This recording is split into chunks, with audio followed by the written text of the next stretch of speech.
These are the Little Orphan Annie comic strips for the week of November 9th, 1925. We continue from last week's storyline, where the Count de Tours tried to lure Daddy Warbucks into a European-style duel. He says, "I gave him a chance to challenge me, I, the Count de Tours, and instead he assaulted me. As some savage, he has none of the instincts of a gentleman, a yokel, madam, a lout, a buffoon." He is speaking to Mrs. Warbucks as he says this. Mrs. Warbucks says, "Count, I am stunned." Annie is standing at the corner overhearing the conversation. She walks in to interrupt because the Count is definitely not being truthful here. And the Count says, "Stay away from me, you little wretch." Annie says, "Say, where do you get off calling Daddy a lot of names? I saw you start it, and you got just what was coming to you, see?" Annie kicks the Count on the leg near the knee. The Count screams, "Ow!" Annie says, "You take that back about him being all those things.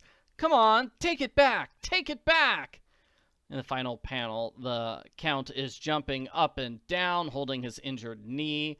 He says, "That settles it. I shall leave this accursed house and this accursed country as soon as I can make my arrangements.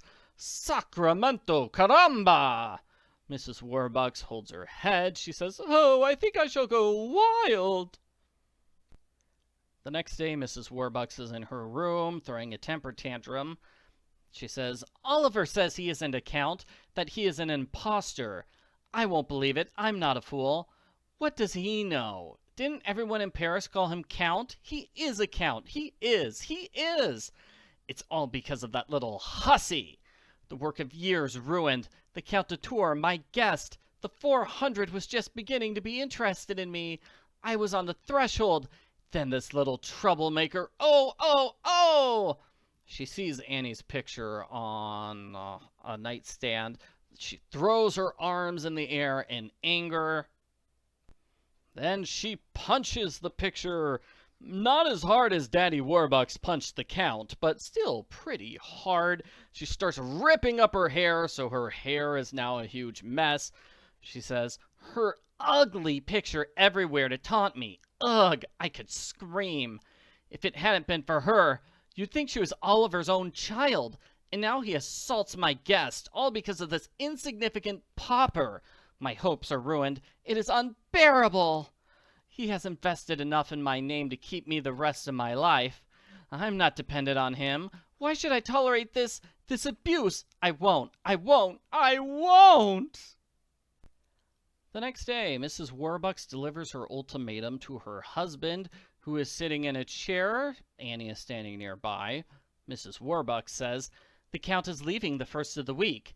He was our guest, and you acted like a beast. I can never show my face again in public. I'm a laughingstock. And all because of that ugly brat. If it hadn't been for her, you and the Count would not have quarreled." Mr. Warbucks starts to get up out of his chair. He says, "Listen, 'twasn't Annie at all. He was a bum, that's all. I'd have punched him anyway." Mrs. Warbucks points dramatically at Annie, saying, "I will not argue. I have thought it all out calmly, and I will give you 1 week to decide. Either she goes or I do." Mrs. Warbucks leaves the room, saying, "And if I leave, I give you fair warning. Now, I won't be back." Mr. Warbucks stands up, saying, "But listen, darling, you can't realize what you're saying." The rest of the week is pretty sad, actually. Daddy Warbucks is sitting in a chair looking despondent. Annie comes up to him. She says, "Listen, Daddy, it's all right. Send me away someplace so Mrs. Warbucks will be happy again. I don't want to make trouble for anybody." Daddy Warbucks says, "Forget it, Annie. Everything will be all right." Annie says, "But Mrs. Warbucks hates me. She said if I didn't go away, she'd leave." Daddy says, "She wouldn't leave me, Annie. She wouldn't do that. She was excited. That must have been it. She couldn't have known what she was saying." Later, Annie is alone talking to her dog. She says, "Sandy, things aren't so good. I never saw Daddy look so sad. He just sits and looks hard at nothing all the time. We gotta do something about this, Sandy. We gotta. That's all. The next day, Annie spies on Daddy Warbucks through a curtain. Mr. Warbucks is still sitting in a chair looking sad. Annie says, "Look, Sandy, he just sits there all hunched over thinking. He hasn't smiled since Wednesday when Mrs. Warbucks made that crack about leaving unless I got out." Annie and Sandy walk down the hallway to her room. Friday the 13th, too. What a day to try to make an important decision. But we gotta figure out something, Sandy, and before next Wednesday, too. Annie places her doll, Emily Marie, on top of the dresser. She says, "'Cause Mrs. Warbucks gave us just a week. Said if I wasn't gone someplace by then, she'd be on her way. And if I go, that includes you, Sandy, and you too, Emily Marie."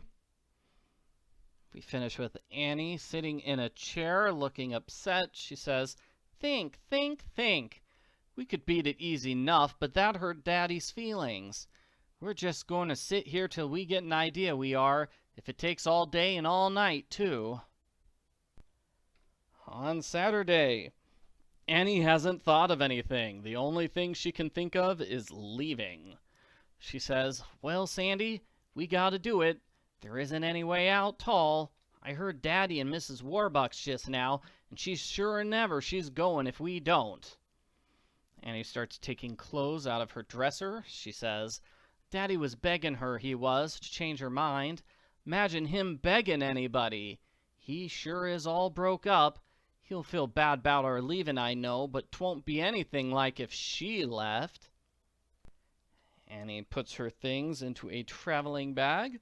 She says, "Oh, well, Sandy, we'll get along most anywhere. We're both of us just orphans and don't count anyway, I guess. Maybe someday we'll find a home where somebody doesn't hate us. Now get this straight. We won't pull out till tomorrow night, see?